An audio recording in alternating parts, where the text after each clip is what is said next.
I've been working with the calendar. So I'm up to month 5, and I really am amazed at when I look back. I started in June 30th, and it's October the 13th.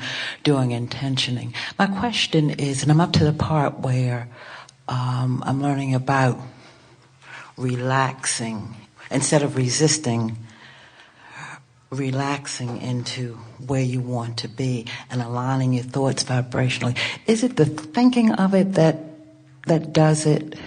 Well, it is, because whatever you're thinking about, and let's use other words, focus, attention, remember, musing, pondering, imagining. In other words, anything that represents focus activates a vibration. And so as you activate a vibration, now you have a feeling response. Now, why is that? Why could you look at something in your now and generate a feeling response of either joy or agony or something in between? The reason is because there is a current that always runs to you and through you that is your source. And when you focus upon something now, you set up a vibrational harmonic or discord between the vibration of your source and you. It's sort of like, imagine a note always playing if you're musically inclined, and then imagine striking a note that harmonizes or striking a note that's the same note, which really is a blending, or striking a discordant note. And so the emotion that you feel is about the harmony of you with your soul, or you with your source, or you with your inner being. Now, those words all mean the same to us. So, think and feel. Think and feel. But we think you're getting at something that is important here, or at least we want to get there, and that is, if you care mostly about how you feel, now you're more inclined to guide your thoughts in non-resistant ways. For example, Esther has been enjoying watching the presidential debates because intellectually they are stimulating. And she likes to hear things that she agrees with. And she likes to argue with things she doesn't agree with. In other words, she likes the stimulation. But we have to say, we do not believe that her watching of those presidential debates or vice presidential debates, the watching of them does not induce good feelings in her. So she's opting for something that's interesting or something that's fascinating more than she's opting for something that's good feeling. And we would never do that. We would never opt for something, but we do not think that you have to opt for. In other words, we don't think it has to be either or. Something can be stimulating and good feeling if you get in the right mindset. In other words, Esther could watch those presidential debates if she was intent on finding a way of feeling good as she is watching it, but it moves too fast. In other words, there are too many things that are activated within her that she doesn't have control over, so it's a roller coaster sort of an experience for her, you see. When you decide that nothing is more important than that you feel good, we believe you will begin then to guide your thoughts into those patterns that are more likely to be the good feeling patterns. In other words, it's like watching a movie. Esther knows that she wants the movie to uplift her. She knows she doesn't want to be frightened by it. So she's very particular about the movies that she watches. You see. And we want her and all of you to be very particular about the reality that you watch. Because in reality, the reality that you watch is only a movie that somebody else has created. Everything that everybody else is living is as fictitious as the movie that you watch, because it's not real in the sense that it now has the power to jump into your experience. You go to a movie and you see something that frightens you, and you say to your child, "Don't worry, honey, it's not real." And we want to say to you, you could see someone with cancer, and you could as accurately say the same thing to that person, "Don't worry, honey, it's not real," because it has been created by the vibration of that person. It doesn't have a reality of its own and the power to jump into your experience. Did we get somewhere with that? Yes. That's powerful, you Yes, see. it is.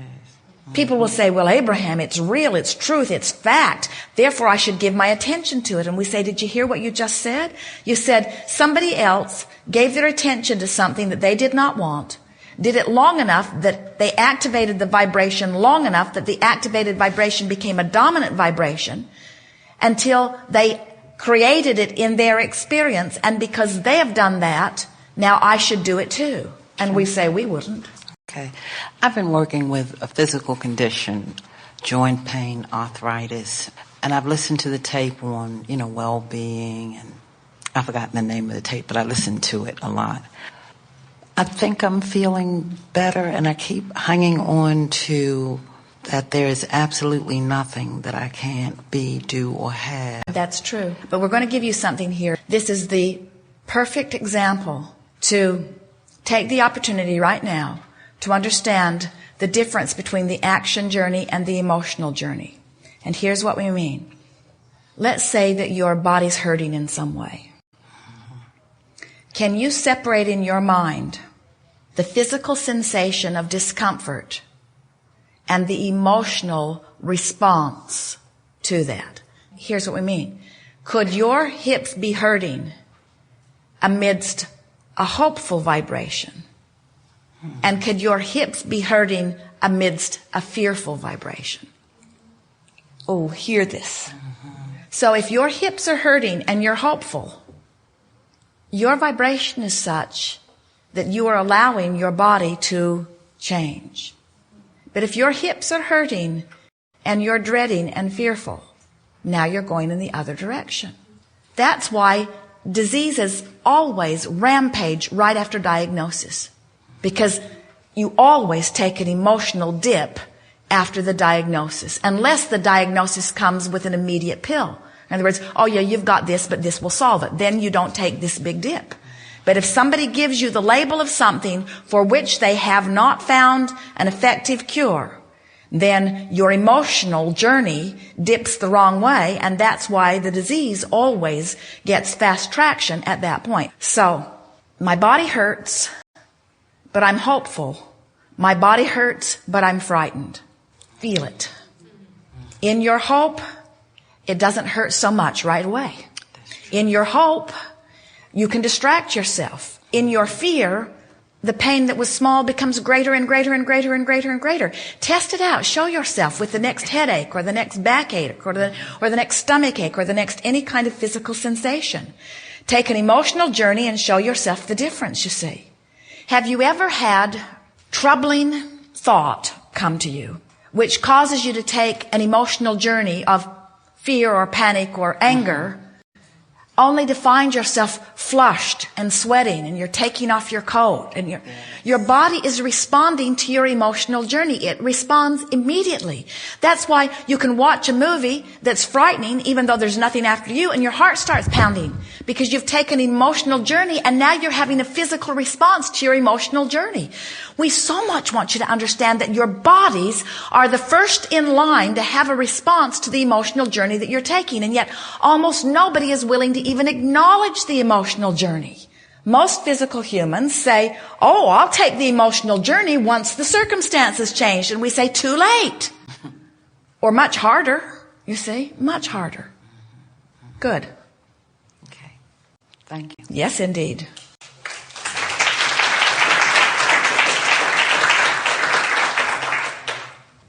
Feel the difference. So you have a headache and it's bothering you and you were irritated before you got it, but having it just compounds it. And now, instead of soothing yourself, you're talking about the headache. You're talking about the stress in your life. You're talking about how you've got too much to do. You're talking about how your computer won't work. You're talking about how somebody let you down or how you got bogged down in traffic. So you've got this physical condition and the emotional journey you're taking is going in the wrong direction. And so the headache gets bigger, or you decide you're going to take another emotional journey, a different kind of emotional journey. So you've got a headache, but now you say, I'm going to soothe. And so you offer different words with soothing in mind. So you say things like, this too shall pass. You say, oh, I've had tension before. You say, I've been behind before, but I always get caught up. You say, what's the worst thing that could happen? I'm sitting here in traffic. Nobody expects me to turn my car into a helicopter and fly over this. Everyone understands gridlock in traffic, so all is well there. And you deliberately try to soothe yourself. You say, well, good, this is an opportunity for me to relax here a little bit. I've wanted a chance to sit and relax. Let's see if I can find something pleasant to listen to on the radio, some sort of nice music.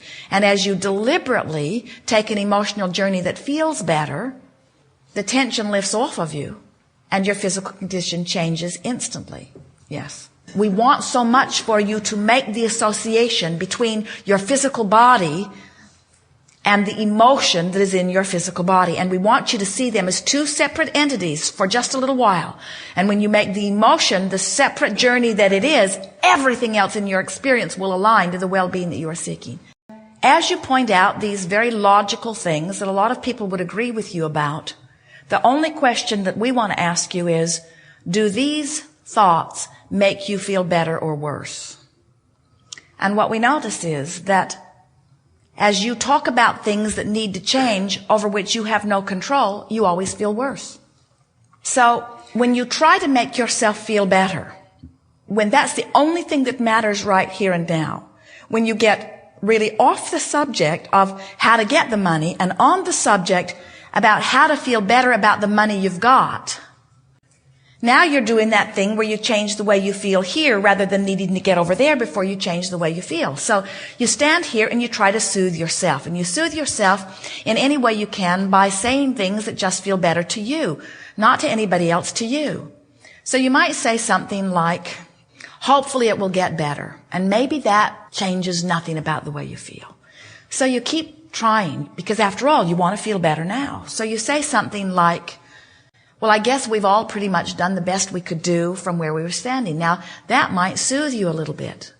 And you say, yes, but it doesn't change my financial condition. And we say, don't lose track of what you're doing on this emotional journey. You're trying to soothe yourself. Because when you soothe yourself, you release resistance. And when you release resistance, you let in the money that you've been holding out with your resistance. You think it's your action or your job. You think it's what your mate earns, or you think it's the luck of the draw that makes the difference about the money that you let in. And it isn't. It's the way you feel about money that makes the difference. It's how much aggravation you have. It's how much resistance you've conjured in your effort to be right, you see. In your effort to do something other than feel better, you have amassed all kinds of resistance, which is only thought that contradicts the thought of your desire.